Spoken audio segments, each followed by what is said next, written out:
ইসলামী আন্দোলন বাংলাদেশ ইসলাম দেশ মানবতার স্বার্থে কাজ করে। এটার জলজান্ত উদাহরণ হচ্ছে এই ফিক্সারগুলো। চট্টগ্রামের মানুষ ভারী বৃষ্টির কারণে জলাবদ্ধ হয়ে যাওয়ায় ইসলামী আন্দোলনের নেতাকর্মীরা খাদ্য সামগ্রী সব কিছু নিয়ে চট্টগ্রামের মানুষের পাশে দাঁড়িয়েছে।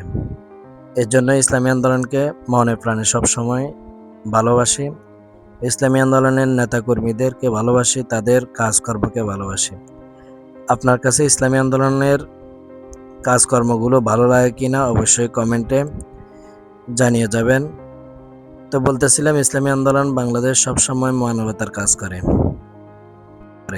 বানবাসী মানুষদের পাশে দাঁড়ায়, গরিব মানুষদের পাশে দাঁড়ায়।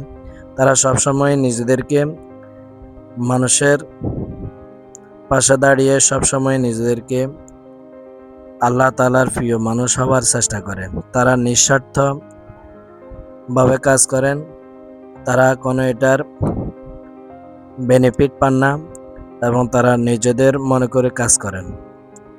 ইসলামী আন্দোলনের এক একজন সৈনিক নেতাকর্মীরা এই দেশ জাতির জন্য রাহবার হিসাবে কাজ করেন। তারা পাহারাদার হইয়া নিজের খেয়ে নিজের পরে নিজের সব কিছু অর্জন করে মানুষের পাশে দাঁড়ায়।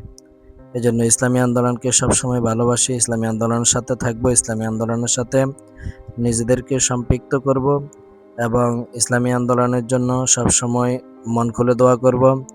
এবং যারা জলাবদ্ধতায় আবদ্ধ হয়ে আছে, মানুষ যারা কষ্ট পাচ্ছে, শিশু বৃদ্ধ সহ যারা কষ্ট করতেছে, তাদের জন্য আমরা দোয়া করব। আল্লাহ তাআলা যেন এই সকল মানুষদেরকে সমস্ত বিপদ আপদ থেকে হেফাজত করেন। ইসলামী